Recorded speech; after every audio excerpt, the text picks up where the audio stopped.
నమస్కారం. న్యాయసేవా కార్యక్రమానికి స్వాగతం. ఇవాళ మన అంశం లోక్ అదాలత్లు న్యాయ సహాయం. ఈ అంశంపై సలహాలు సూచనలు అందించడానికి మనతో పాటు ఉన్నారు 9వ అదనపు జిల్లా judge city civil court Hyderabad K Muralimohan గారు, అలాగే న్యాయవాది మాజీ జిల్లా జడ్జ్ మహబూబాబాద్ జి అనిల్ కిరణ్ కుమార్ గారు.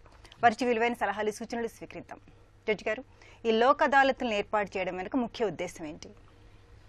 లోక్ అదాలత్లు అనేటువంటివి న్యాయ సేవాధికార సంస్థ చట్ట ప్రకారము ఏర్పాటు చేయడం జరుగుతుందండి.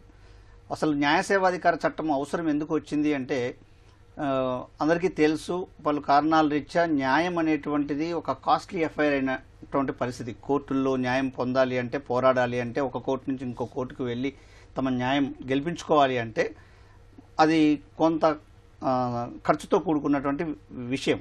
సో అప్పుడు న్యాయ కోవిదులందరూ కూడా ఆలోచించి సుప్రీంకోర్టు వారు అనేక తీర్పుల్లో పేదవారికి న్యాయం అందటంలో జరుగుతున్నటువంటి ఇబ్బందుల గురించి వారు చర్చించి, పేదవారికి కూడా న్యాయం అందాలి అంటే ఎవరైతే డబ్బు పెట్టుకొని కోర్టుల్లో కేసు వాదించుకోలేరో వారికి కూడా వారికి న్యాయమైనటువంటి కేసుని కోర్టు దాకా తీసుకువెళ్ళటం కోసం వారికి ఒక సహాయం అవసరము. ధనిక పేద అనేటువంటి దాని మీద ఈ న్యాయం అనేటువంటిది అందుబాటులో ఉండటం అనేటువంటిది తప్పు అనేటువంటిది మన సుప్రీంకోర్టు వారు అనేక తీర్పుల్లో పేర్కొనటము, తదనంతరము ఒక న్యాయ సేవాధికార సంస్థ చట్టాన్ని 1987లో ఏర్పాటు చేసుకోవడం జరిగింది.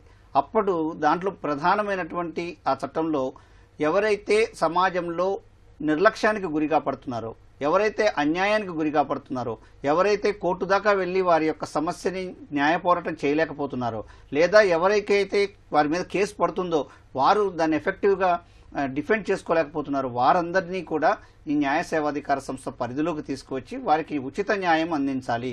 ఉచిత న్యాయము అనేటువంటిది ప్రధానమైనటువంటి ఒక ఆబ్జెక్ట్గా న్యాయ సేవాధికార సంస్థ చట్టం తీసుకురావడం జరిగింది. దాంతోపాటు లోక్ అదాలత్. లోక్ అదాలత్ అనేటువంటిది ధనిక పేద ఎవరితో తారతమ్యం లేకుండా కోర్టులో కేసు ఎవరైతే పెండింగ్లో ఉన్నారో, పెండింగ్లో ఉన్నటువంటి కేసు పరిష్కారం కావడం కోసం ఒక 5 ఏళ్ళలో 10 ఏళ్ళలో మీరు వెయిట్ చేయాల్సినటువంటి అవసరం లేదు. ఉభయ పక్షాలు కూడా సిద్ధపడితే వారిని కూర్చోబెట్టి కన్విన్స్ చేసి ఒక మెట్టు తగ్గి మీరు రాజీ పద్ధతిలో మీరు ఈ కేసును పరిష్కారం చేసుకోవచ్చు. రాజీ మార్గమే రాజమార్గము అని చెప్పి వాళ్ళలో చైతన్యం కలిగించి ఒక ప్యారలల్ ఆల్టర్నేటివ్ డిస్ప్యూట్ రిజల్యూషన్ ఉంటాం, ప్రత్యామ్నాయ పరిష్కార వేదిక, వివాదాల పరిష్కార వేదిక. దాంట్లో లోక్ అదాలత్ను కూడా దాంట్లో ఇంట్రడ్యూస్ చేసుకోవటం, వాటితో పాటు మధ్యవర్తిత్వం కూడా ఒక ప్రత్యామ్నాయంగా చేయటం. వీటితో పాటు ప్రజలకు న్యాయమైనటువంటి అవగాహన కలిగించడం, చట్టాల పట్ల ప్రాథమిక అవగాహన కల్పించేలాగా అవేర్నెస్ క్యాంప్స్ కండక్ట్ చేయటం. ఎవరికైనా న్యాయ సమస్య ఏదైనా ఉన్నప్పుడు ఎవరిని అడగాలి, ఏ లాయర్ దగ్గరికి పోవాలి, మరి అంత ఖర్చు పెట్టుకోలేము అనుకున్నప్పుడు వారు ఉచిత న్యాయ సలహా పొందడం కోసం కూడా న్యాయ సేవాధికార సంస్థ కార్యాలయానికి వచ్చి వారు సలహాని పొందొచ్చు ఉచితంగా. ఓకే అనిల్ గారు, అలానే జాతీయ లోక్ అదాలత్లకి మామూలు లోక్ అదాలత్లకి తేడా ఏంటి? జాతీయ లోక్ అదాలత్ని ఎప్పుడెప్పుడు ఏర్పాటు చేసుకుంటున్నాం, ఎప్పుడెప్పుడు జరుపుకుంటున్నాం? లోక్ అదాలత్ అనేది ప్రతిరోజు ఉంటుంది బెంచ్. కేవలం పలానా రోజునే ఉంటుందని ఏమీ ఉండదు. Lok Adalat continues process.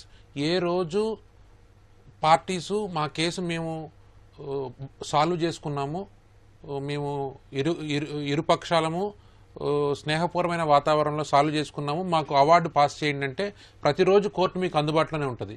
కాకపోతే ఈ ప్రత్యేకమైన లోక్ అదాలత్లు ఒక స్పెసిఫిక్ డే ఎందుకంటే ఫోకస్డ్గా అందరూ కలిసి అదే పనిని ఒక దీక్షతో చేసి ఇంకా ఏమన్నా యాక్టివ్గా ప్రజలు, లిటిగెంట్స్, ఈవెన్ జడ్జెస్ కానీ లాయర్స్ కానీ పెట్టుకున్న అలా చేయాలని ఒక ఉద్దేశంతో ఈ స్పెషల్గా జాతీయ లోక్ అదాలత్ అని ఒక డేని ప్రిస్క్రైబ్ చేసుకోవడం జరిగింది, నిర్దేశించుకోవడం జరిగింది. ఓకే, ఒక కాల్ తీసుకుని మళ్ళీ కంటిన్యూ చేద్దామండి. నెల్లూరు నుంచి పద్మావతి గారు. హలో పద్మావతి గారు, నమస్తే అండి. నమస్తే మేడం, చెప్పండి. 2011 నుంచి కేసు జరుగుతుంది సార్ మేడం. ఏం కేసమ్మా? సివిల్ అదే ఆస్తులకు సంబంధించి అంతేనా? చెప్పండి, కొంచెం గట్టిగా మాట్లాడండి. ఎవరి ఆస్తులు? మా అమ్మ మా నాన్న మేడం. ఓకే, సమస్య ఏంటమ్మా? 2019లో రిజిస్ట్రేషన్ అయింది, కోర్టు రిజిస్ట్రేషన్ చేసింది. ఓకే.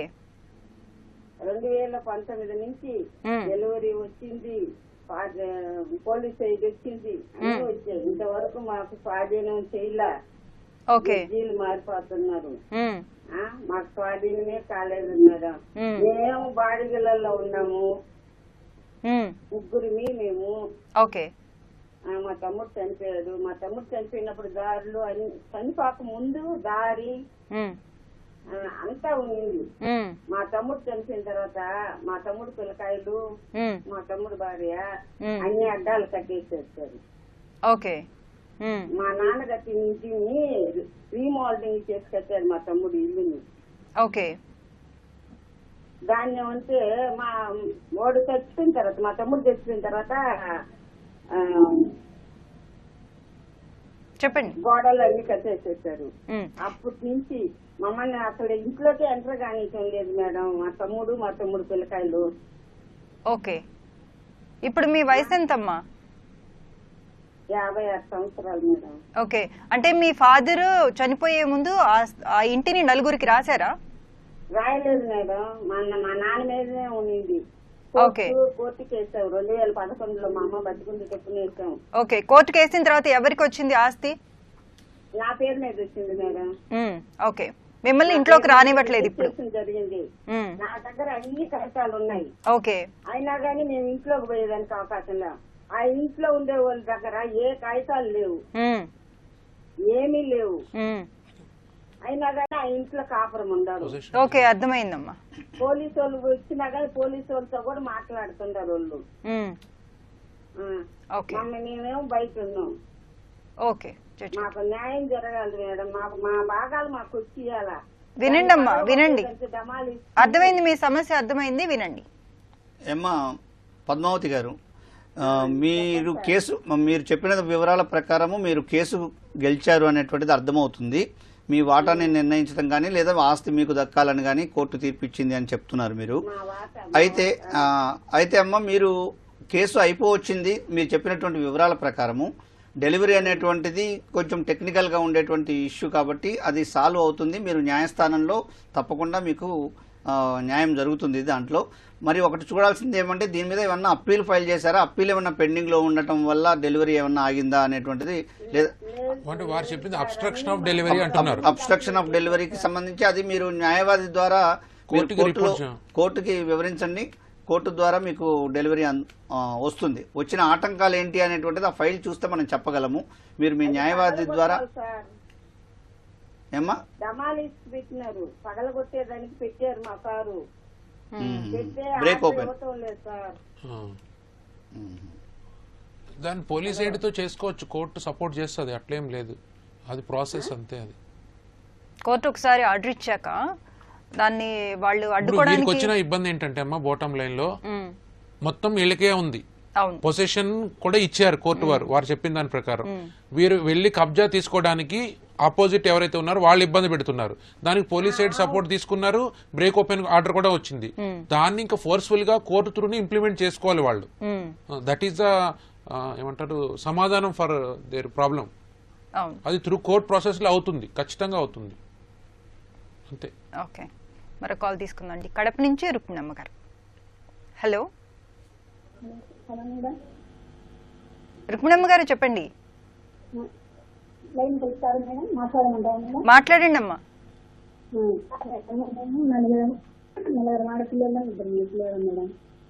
కొంచెం గట్టిగా మాట్లాడండి. మేము 4 ఆడపిల్లలం మేడం, 2 మగపిల్లలం మేడం. ఓకే, కానీ అంత ఒక చిన్న కొడుకే రాపిస్తున్నారు మేడం. ఆస్తి ఎవరిదమ్మా? ఎవరు రాస్తారు? మీ ఫాదరా? మా నాయన మేడం. అంటే మీ నాన్నగారికి ఆస్తి ఎక్కడి నుంచి వచ్చింది? మా నాయన సొంతమే ఆస్తి మేడం. సొంతం స్వార్జితమైన ఆస్తి అంతేనమ్మా? అంతే మేడం. ఓకే, అనిల్ గారు. అది మీ ఫాదర్ ఆస్తి అంటే తను ఇష్టమైన ఎవరికైనా ఇవ్వచ్చమ్మా. మేమందరం కష్టం చేసినదే సార్. కరెక్ట్ అమ్మా. ఇప్పుడు కష్టం చేసి ఆడపిల్లలము 4 2 కొడుకుని చదివించుకున్నాడు. మేమిద్దరం మాత్రం 5 ఏళ్ల నుంచి యనమలకు. కరెక్టే అమ్మా. ఇప్పుడు మీ ఫాదర్ కొన్నప్పుడు మీ వయసు ఎంత? మా ఫాదర్ కొన్నప్పుడు నాకు వయసు 10 సార్. మరి అది ఒకటి ఆలోచించుకోండి. మరి 10 ఏళ్ల వయసులో మీరు మీ సిస్టర్స్ కూడా కష్టపడి సంపాదించడానికి మీరు సపోర్ట్ చేశారు, మీకు కూడా ఆ కొనటంలో మీ డబ్బులు కూడా ఇన్వాల్వ్ అయ్యి ఉన్నాయి అంటే మీరు అది ప్రూవ్ చేసుకుంటే కోర్టులో ఖచ్చితంగా మీరు కూడా ఏదైనా వాటా అడగచ్చు దాంట్లో. నాకు వాటా కావాలనే అదే అమ్మా, వాటా కావాలి అంటే మీ యొక్క డబ్బులు కానీ మీ యొక్క కష్టం కానీ అందుట్లో ఉన్నదనేది కోర్టుకు తెలియజేసి అది కేవలం మా నాన్నగారి పేరు మీద ఉంది కానీ మాది కూడా అందుట్లో షేర్ ఉంది, హక్కు ఉంది అనేది మీరు చూపించుకోగలిగితే అప్పుడు మీరు ఏదైతే ఇప్పుడు అడుగుతున్నారో కావాలనేది అది సాధ్యమయ్యే స్కోప్ ఉంటుంది. అంటే ఇక్కడ న్యాయపరమైనటువంటి వినండమ్మా రుక్మిణమ్మ గారు వినండి. మనం చట్టం ఏం చెప్తుందంటే ఒక మనిషి తన స్వార్జితం ఏదైతే ఉంటుందో తను సంపాదించుకున్నటువంటి ఆస్తిని తనకు నచ్చినట్టుగా ఎవరికి ఇవ్వదలుచుకున్నా, మీ కేసు గురించి చెప్పట్లేదమ్మా, నేను వాస్తవంగా చట్టం గురించి చెప్తున్నా. స్వార్జితమైనటువంటి ఆస్తిని తనకు నచ్చినటువంటి వ్యక్తులకు ఇచ్చుకునేదానికి అతనికి పూర్తి హక్కు అవకాశం ఉంటుంది. ఒకవేళ అతను స్వార్జితం మాత్రమే కాదు, ఉమ్మడి కుటుంబంలో ఉన్నటువంటి సభ్యులు అందరూ కూడా కష్టపడి ఆ ప్రాపర్టీని డెవలప్ చేశాము, మా యొక్క కాంట్రిబ్యూషన్ కూడా ఉంది అని చెప్పి నిరూపించుకోగలిగితే దాంట్లో మీరు వాటా అడిగేదానికి అవకాశం ఉంటుంది. లేదా తాతల నుంచి వస్తున్నటువంటి ఆస్తి అయి ఉంటే దాంట్లో మీరు వారసులుగా మీరు దాంట్లో వాటా అడిగేదానికి అవకాశం ఉంటుంది.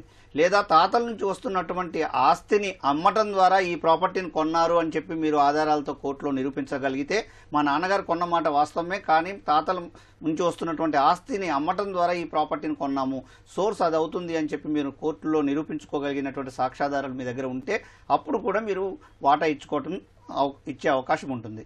ఒక వ్యక్తి తన ఎలాంటి వీలునామా కానీ లేదంటే ఎలాంటి బదలాయింపు కానీ లేకుండా చనిపోతే ప్రాపర్టీని ఉంచుకొని, సెల్ఫ్ ఎక్వైర్డ్ ప్రాపర్టీ అంటారు, స్వార్జితమైన ఆస్తిని తను ఉంచుకొని ఎలాంటి కాగితం లేకుండా చనిపోయి ఉంటే అప్పుడు అతని యొక్క వారసులు, చట్టబద్ధమైనటువంటి వారసులు ఎవరైతే ఉంటారో, అంటే ఉదాహరణకు తీసుకుంటే ఒక వ్యక్తి చనిపోయారు అంటే అతని తల్లి, భార్య, పిల్లలు ఎవరైతే ఉన్నారో వాళ్ళందరూ చట్టబద్ధమైనటువంటి వారసులు అవుతారు.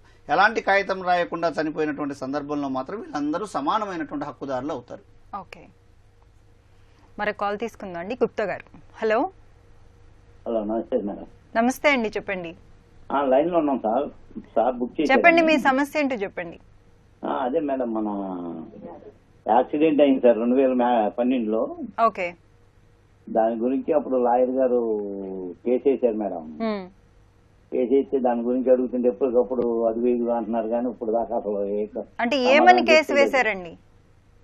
అది ఇన్సూరెన్స్ కోసం సార్ మేడం. ఓకే, దాని గురించి ఎప్పటికప్పుడు ఫోన్ చేస్తుంటే అది వేగుగా అంటున్నారు మేడం. అసలు ఫోన్ కూడా ఇస్తున్నారు, లిఫ్ట్ చేస్తారు, సమాధానం చెప్తుంది సార్. మీరు ఒక పని చేయొచ్చండి, మీ కేసు నెంబర్ తెలుసా మీకు? అదే సార్, అసలు అవన్నీ తెలుసుకోవాలంటే ఏంటి, ఎట్లా తెలుసుకోవాలి అది? పోనీ కేసు మీరు ఎక్కడ వేసారో తెలుసా మీకు? Bhimavaram madam, Bhimavaram sir. భీమవరంలో అక్కడ కోర్టుకి వెళ్ళి మీ పేరు మీద ఈ కోర్ట్స్ అని ఉంటుంది వెబ్సైట్. ఏమన్నా ఈ కోర్ట్స్ ఆ వెబ్సైట్ లోకి వెళ్ళి మీ పేరు మీద ఏదైనా కేసు ఫైల్ అయిందా చెక్ చేసుకోండి. మీకు తెలిసిపోతుంది మీరు నిజంగా మీ కేసు ఫైల్ చేశారా లేదా, మీకు ఇన్ఫర్మేషన్ వస్తుంది. అక్కడ స్పెసిఫిక్ గా ఆ జిల్లా కోర్టుకి వెళ్ళి, జనరల్ గా జిల్లా కోర్టులలోనే వేస్తారు ఈ కేసులు, మీరు చెప్పే కేసులు ఇన్సూరెన్స్ కాంపన్సేషన్ కోసం అని వేసుంటారు యాక్సిడెంట్ అయినందుకు. మీ పేరు, మీ పూర్తి పేరు గాని మీ పేరుని మార్చి గాని కొడితే ఖచ్చితంగా మీ పేరున కేసులు ఏమైనా ఉన్నాయా డీటెయిల్స్ తెలుస్తాయి. ఖచ్చితంగా మీరు 2012లో అంటే ఆ కేసుని 13, 12 లేదా మీరు లాయర్ని ఎప్పుడు అప్రోచ్ అయ్యారో ఆ ఇయర్ లో కొంచెం డీటెయిల్డ్ గా ఎంక్వైరీ చేయండి, ఖచ్చితంగా మీకు ఇన్ఫర్మేషన్ వస్తుంది. దీనికి ఎవరి సహాయం కూడా అవసరం లేదు మీకు. మీరు ఇప్పుడు ఏ కోర్టులో వేసారని మీరు అనుకుంటున్నారు? భీమవరం కోర్టు, ఇంకే వేరే కోర్టా? అక్కడే వెళ్ళి సెర్చ్ చేయండి. యాక్సిడెంట్ అయింది కూడా భీమవరం దగ్గరేనా? భీమవరం దగ్గర ఉండి గ్రామం సార్. మరి అక్కడే చూడండి, ఖచ్చితంగా ఉంటుంది. ఇప్పుడు పోలీస్ స్టేషన్ ఏమన్నా తెలుస్తుంది సార్? మీరు యాక్సిడెంట్ అయింది కదా, యాక్సిడెంట్ అయిన ఎఫ్ఐఆర్ ఎక్కడ నమోదైంది? Police station sir. ఏ పోలీస్ స్టేషన్? ఆ పోలీస్ స్టేషన్కి వెళ్ళి ఆ ఎఫ్ఐఆర్ ఉంది కదా, వాళ్ళు కూడా ఒక యాక్సిడెంట్ రిపోర్ట్ అనేది తయారు చేస్తారు ఆ పోలీస్ వారు కూడా. అవును సార్. వాళ్ళని కూడా మీరు వెళ్ళి అడిగితే వాళ్ళు కూడా కొంత ఇన్ఫర్మేషన్ మీకు ఇస్తారు ఖచ్చితంగా. అప్పుడు వచ్చి సార్ మా యొక్క వాంగ్మూలం తీసుకున్నారు సార్, ఎట్లా జరిగింది అది ఏంటనేది పోలీసు వారు. అదేనండి, మీరు మీ కేసు వేసారా లేదా మీ లాయర్ గారు తెలుసుకోవడానికి ఇదే మంచి షార్ట్ కట్. ఈ కోర్ట్స్ వెబ్సైట్కి వెళ్ళండి, మీకు ఖచ్చితంగా తెలుస్తుంది. Okay sir. ఇంకా లేదంటే అక్కడ న్యాయ సేవా సంస్థకి వెళ్ళి ఇదే ప్రశ్న చెప్పండి, వాళ్ళు మీకు ఏం సహాయం కావాలో అది చేసి పెడతారు. గుప్తా గారు, భీమవరంలో ఉంటుందా సార్? ఖచ్చితంగా ఉంటుంది. గుప్తా గారు, మీరు సార్. ఏదైతే కేసు ఫైల్ చేశారో కేసు వివరాలు కనుక్కోవటము, మీ కేసు నెంబర్ కనుక్కోవటము అనేటువంటిది మీ హక్కు. ఎందుకంటే అది మీ కేసు, మీరు మీ లాయర్ ద్వారా కోర్టులో వాదించుకుంటున్నారు. కాబట్టి మీ కేసుకు సంబంధించినటువంటి పూర్తి సమాచారము తెలుసుకునే హక్కు మీకు ఉంది. తెలియజేయాల్సినటువంటి బాధ్యత కూడా మీ లాయర్ గారికి ఉంటుంది. నేను మీరు ఇక్కడ మా దృష్టికి తీసుకొచ్చారు కాబట్టి, మీరేనా యాక్సిడెంట్ అయింది, మీ కుటుంబ సభ్యులు ఎవరికైనా అయిందా? మాకే సార్, మొత్తం 4 అయింది సార్. అయినప్పుడు మీరు వెళ్ళండి, మీ న్యాయవాది గారిని నేను మన ఈటీవీ ద్వారా నేను వారిని కూడా కోరుకుంటున్నాను. వారికి గుప్తా గారికి పూర్తి వివరాలు అందించండి. వారికి సంబంధించినటువంటి కేసు 12 సంవత్సరాలు నడుస్తుంది అంటే లైబిలిటీకి సంబంధించినటువంటి ఇష్యూస్ ఏమన్నా ఉండుండొచ్చు. ఇన్సూరెన్స్ కంపెనీ దాంట్లో వారికి ఉన్నటువంటి డిఫెన్స్ ఏదైనా సీరియస్గా తీసుకొని కాంటెస్ట్ చేసే అవకాశం ఉండొచ్చు. అప్పుడు మాత్రమే ఇంత కాలయాపన జరిగేదానికి అవకాశం ఉంటుంది. అది స్టేజ్ ఏంటి అనేటువంటిది మీ లాయర్ గారిని మీరు వెళ్ళి కలవండి. ఇలా మేము అడిగాము, న్యాయ సేవలో లీగల్ సర్వీస్ అథారిటీ వారు ఇలా చెప్పారు అని చెప్పండి. తర్వాత అక్కడ మీకు సమాధానం దొరకకపోతే మీ న్యాయ సేవాధికార సంస్థ కార్యాలయం భీమవరంలో ఉంటుంది. అక్కడికి వెళ్ళి రాతపూర్వకంగా ఒక దరఖాస్తు ఇవ్వండి, నా కేసు వివరాలు తెలియదు, నాకు తెలియచేయండి అని చెప్పి మీరు డేట్ ఆఫ్ యాక్సిడెంట్ చెప్పి మీరు తెలియజేస్తే వారు వెంటనే మీకు సంబంధించినటువంటి ఇస్తారు. ఎఫ్ఐఆర్ కాపీ అవన్నీ తీసుకుని వెళ్ళండి. ఇన్ని సంవత్సరాలు అయితే కేసు ఖచ్చితంగా ఉండదు. మరి 2012లో కేసు వేస్తే ఈ పాటికి కేసు ఎప్పుడో డిస్పోజ్ అయిపోతుంది. ఇన్సూరెన్స్ లేకపోవడం కానీ ఏమన్నా లైబిలిటీ ఇష్యూస్ కానీ ఏమన్నా ఉండుంటాయి. మీ లాయర్ గారిని కలవండి, కలిసి మీరు ఈ వారి ఎపిసోడ్ చూసుంటే తప్పకుండా స్పందిస్తారని కోరుకుంటున్నాను. అసలు ఆయన అయితే మనకి మీరు పక్కన ఉండండి, ఇప్పుడే వచ్చేద్దని చెప్పి దారిలో 2 మాటలు చెప్పేసి వెళ్ళిపోతున్నారు సార్. అర్థం చెప్తలేదు, ఇంటికాడ ఉండలేదు, ఫోన్ చెప్పారు. అందుకని మేము చెప్పిన పద్ధతి ప్రకారం తెలుసుకునే ప్రయత్నం చేయండి సార్. నేను లేకుండా అయితే క్యాష్ ఇచ్చే అవ్వదమ్మా, అలా ఉండదు. ఎప్పుడు కూడా కేసు మీరు లేకుండా పరిష్కారం కాదు. మీరు లేకుండా, మీ పాస్బుక్ లేకుండా అమౌంట్ ఎప్పుడు మీ అకౌంట్ లో పడదు, మీకే వస్తుంది, చెక్ మీ దగ్గరికే వస్తుంది. కాబట్టి మీకు తెలియకుండా వేరే రకంగా డబ్బులు ఎవరు డ్రా చేసే అవకాశం అయితే ఉండదు. అలాంటి అపోహ పెట్టుకోవాల్సిన అవసరం లేదు. కోర్టు అన్ని జాగ్రత్తలు తీసుకుంటుంది. మరో కాల్ తీసుకుందాం అండి. నారాయణపేట నుంచి ఆనంద్ కుమార్ గారు. హలో. నమస్తే అండి, చెప్పండి. నమస్తే అండి, చెప్పండి. మేడం గారు, విషయం ఏంటంటే మేడం, నేను చిన్నగా ఉన్నప్పుడు మా నాన్న వాళ్ళు కలిసి ఒక ఫ్లాట్ ఉన్నారండి పొలంలో. ఆ ఫ్లాట్ ఉన్నప్పుడు కొన్నింటి కట్టేశారు, ఇల్లు కూడా కట్టేశారు.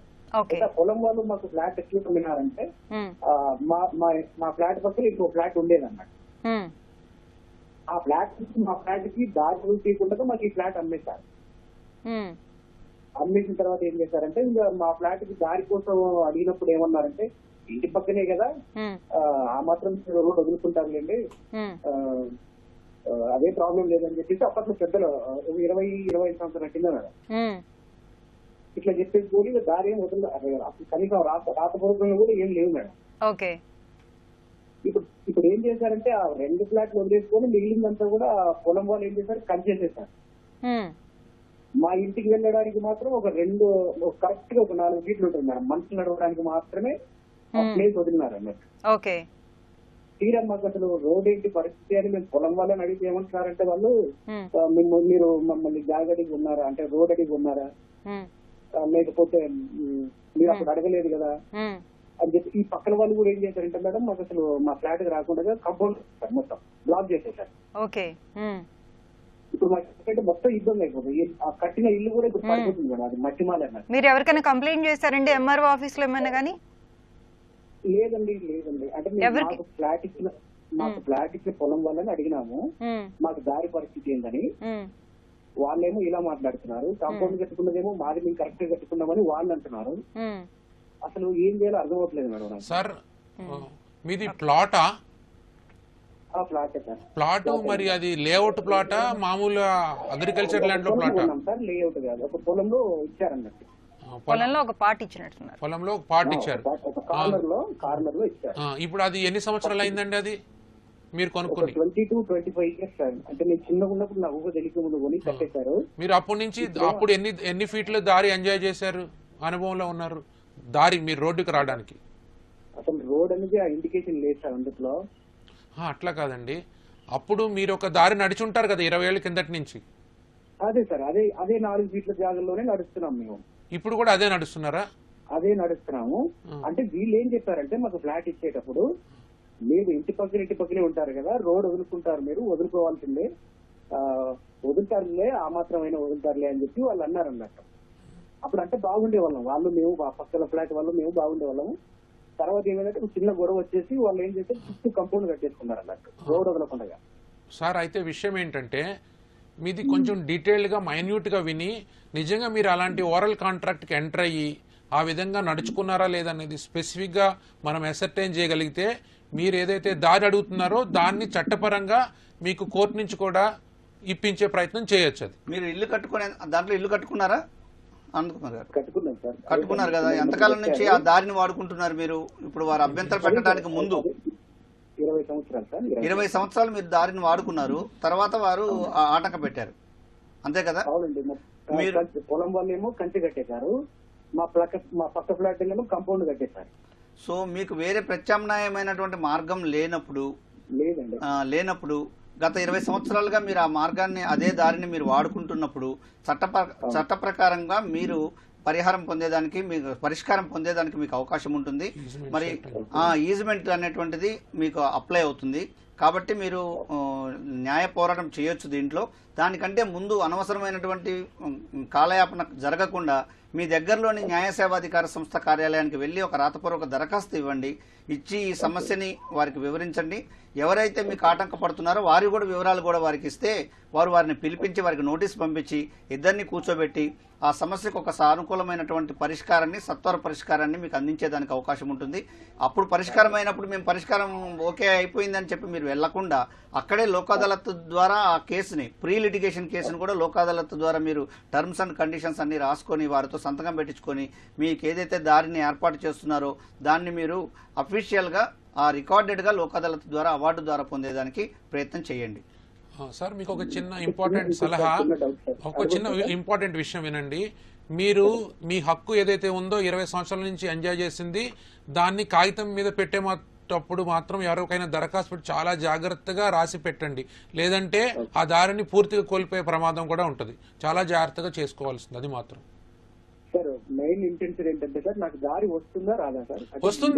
వస్తుంది కానీ అది చట్టపరమైన హక్కుగా మీరు చూపించగలిగితేనే వస్తుంది. మీరు పొరపాటుగా రాశారనుకో అది మళ్ళీ వాళ్ళకి అపోజిట్ వాళ్ళకి అడ్వాంటేజ్ అయింది. అది చూసుకుని చేయండి. అప్పుడు వాళ్ళు ఇస్తా అన్నారు అన్న విషయాన్ని మీరు ప్రూవ్ చేయడం కష్టం కావచ్చు, కానీ 20 సంవత్సరాలుగా నేను వాడుతున్నాను ఈ దారిని, ఈ దారి తప్ప నాకు వేరే దారి లేదు అనేటువంటిది మీరు ప్రూవ్ చేసుకోగలిగితే తప్పకుండా మీకు ఆ దారి నిలబడేదానికి అవకాశం ఉంది. అదే మరి అంటే సార్ అది ఇల్లు కట్టుకోవడానికి ట్రాక్టర్ వచ్చేంత దారి కావాలండి, అది వాళ్ళు ఇస్తారా ఇవ్వలేరా? అది మీరు నేను చెప్పాను కదా ఆ మార్గంలో మీరు ప్రయత్నం చేయాలి. న్యాయం ఉంది, దాంట్లో న్యాయం ఉంది, మీ పక్కన న్యాయం ఉంది అనేది మాత్రం నేను చెప్పగలను. మరో కాల్ తీసుకుందాం. వైజాగ్ నుంచి సూర్యనారాయణ గారు. హలో, నమస్తే అండి, చెప్పండి. మాది ఎస్బీఐ లో అండి ఓ బిడ్డు పెట్టారండి, దాంట్లో నేను పాడానండి, మిల్లికి పెట్టింది స్థలం, నేను చేను పాడాను అనమాట అండి. ఓకే. ఆ చేను పాడితే మనకి పాడిన వెంటనే డబ్బులు కట్టేయమన్నారండి, కట్టేసాను. నాకు రిజిస్ట్రేషన్ అయిపోయిందండి. అంతట్లో కరోనా వచ్చి ఒక సంవత్సరం లేట్ గా చేశాడండి రిజిస్ట్రేషన్. అంతట్లో కోర్టులో, హైకోర్టుకి వెళ్ళాడండి అతను. హైకోర్టులో కూడా మేము గెలిచామండి. అప్పుడు మాకు రిజిస్ట్రేషన్ అయిపోయిందండి, మాకు చేను అప్పచెప్పేశారండి. పొలం అప్పచెప్పేసిన తర్వాత అతనేమో పొలంలోంచి కదలకుండా మమ్మల్ని బెదిరించి మమ్మల్ని బయటికి పంపేసేదండి. పంపిస్తే మేము పాటెట్టిన అక్కడికి వెళ్ళాము, వైజాగ్ వెళ్ళామన్నమాట. వైజాగ్ వెళ్తే అతనేమంటున్నాడండి, మీరు బెదిరిపోతున్నారు కదా, మీ డబ్బులు మీకు ఇప్పించేస్తాం అని చెప్పేసి అంటున్నాడు అనమాట అండి. అతను 4 లక్షలు లంచం తీసుకున్నాండి ఆయన, వాసుదేవరావు అన్న అతను. అతనికి రాసి ఇచ్చేయండి, మళ్ళీ మీరు బెదిరిస్తున్నారు కదా, మీ డబ్బులు మీకు ఇచ్చేస్తారు, మీరు వెళ్ళిపోండి. 60 లక్షలు అతని చేత కూడా కట్టించుకున్నాడండి. ఎవరు పొలం ఉన్న వాళ్ళ చేత కూడా 60 లక్షలు కట్టించుకున్నాడండి. కట్టించేసుకుని అతనేమో ఇంకో దుక్కుని బదిలీ అయిపోయారండి. బదిలీ అయిపోతే అప్పుడు ఈయనేమో మనకి అప్ చెప్పలేదండి, అటు ఇటు కాకుండా అప్ చేస్తారు అనమాట. మనకి ఇక్కడ రాజకీయవేత్తలు ఉంటాయి కదండి, రాజకీయవేత్తలు ఉంటారు కదండి, ఆయన ఏమో డబ్బులు ఇప్పించేస్తానని చెప్పేసి 2 సంవత్సరాలు జరిపేశారండి. 2 సంవత్సరాలు అది మొత్తం 2019లో పాడానండి నేను పాట. ఓకే. 2019లోంచి ఇప్పుడు కూడా నాకు అప్పచెప్పలేదండి. ఇప్పుడు ఏమో ఆ రాజకీయవేత్త ఏమో ఊడిపోయాడండి అతను. ఊడిపోయిన తర్వాత నేను వెళ్ళినా సమాధానం ఏం చెప్తున్నారు వినండి సార్. ఇప్పుడు రిజిస్ట్రేషన్ మీకే అయింది భూమి, అయిందండి.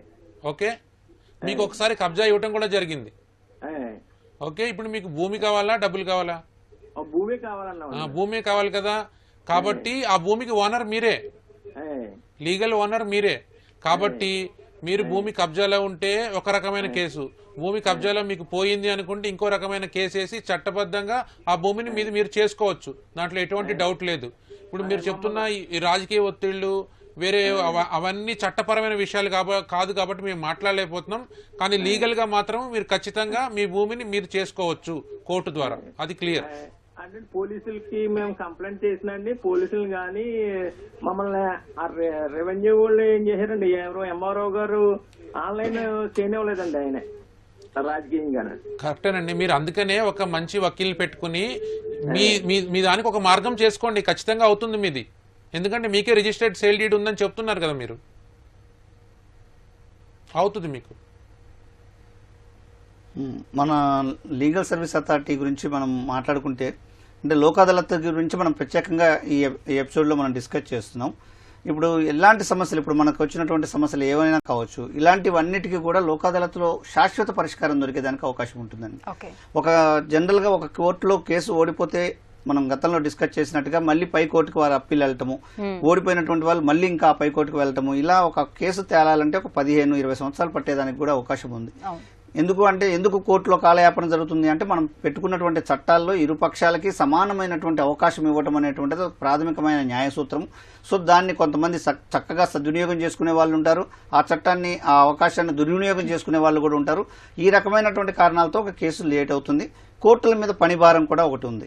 సో ఇలాంటి వాటికి కాకుండా ఎప్పుడో వచ్చేటువంటి 10 రూపాయల కంటే ఒక 4 రూపాయలు తగ్గించుకొనైనా దాని ఫలాన్ని మనము మన వారసులు ఇప్పుడే అనుభవిద్దాము అని చెప్పి కొంచెం ఆలోచనతో ఉన్నటువంటి వారు, లేదా మన కేసులో ఉన్నటువంటి బలము బలహీనత మనకు తెలుసు కాబట్టి దాన్ని బట్టి మనమే ఒక మెట్టు తగ్గి మనము ఆ రకంగా ముందుకు వెళ్తే బాగుంటుంది అని చెప్పి పరిష్కారం చేసుకోవటం అనేటువంటిది అందరికీ ఉత్తమమైనటువంటి మార్గము. రాజీ మార్గం అనేటువంటిది చాలా ఉత్తమమైనటువంటి మార్గము. తగ్గితే మనము నెగ్గిన వాళ్ళం అవుతాం తప్ప మనం ఓడిపోయినటువంటి వాళ్ళం కాదు. రెండవది, దీని మీద అప్పీలు ఉండదు. కేవలం ఒకవేళ ఫ్రాడ్ కానీ వాళ్ళ మీద ఎలాంటి మోసం కానీ జరిగింది, లేదా వాళ్ళ అనుమతి లేకుండానే డిగ్రీ తీసుకోవడం జరిగింది, ఇలాంటి కొన్ని సందర్భాల్లో మాత్రం ఉన్నత న్యాయస్థానం హైకోర్టుకు వెళ్లి రిట్ పిటిషన్ ద్వారా ఈ అవార్డుని క్యాన్సిల్ చేసుకునే అవకాశం మాత్రం ఒక్కటే ఉంటుంది. అంతే తప్ప లోక్ అదాలత్ ఇచ్చినటువంటి తీర్పు తుది తీర్పు అవుతుంది, ఫైనల్ తీర్పు అవుతుంది. ఇంకొకటి, లోక్ అదాలత్లో కేసు పరిష్కారం చేసుకుంటే మనం కోర్టులో ఏదైతే కోర్టు ఫీజు కట్టుంటామో ఆ కోర్టు ఫీజు కూడా మనకు వాపస్ ఇచ్చేదానికి అవకాశం ఉంటుంది. ఇన్ని సౌలభ్యాలు లోక్ అదాలత్ అవార్డు ద్వారా మనకు ఉన్నాయి. ఓకే, అనిల్ గారు. ఈనాడు దినపత్రిక 50వ వార్షికోత్సవ సందర్భంగా వీరు ఈ చేపట్టిన కార్యక్రమం ఏదైతే ఉందో, ఆర్టికల్ 39A ఆఫ్ కాన్స్టిట్యూషన్ ఏదైతే మనకి దాని ద్వారా లీగల్ సర్వీస్ అథారిటీ యాక్ట్ ఏదైతే వచ్చిందో, లీగల్ సర్వీస్ అథారిటీ యాక్ట్ గురించి మురళీ గారు చెప్పారు. నేను ఒక్క విషయం యాడ్ చేయదలుచుకున్నాను. లీగల్ సర్వీస్ అథారిటీ యాక్ట్ ఒకటి లోక్ అదాలత్లు అయితే అన్నిటికంటే ముఖ్యమైన ఉద్దేశము ప్రజల్లో చట్టం పరన అవగాహన కలిగించటం, న్యాయ విజ్ఞానాన్ని అందించటం.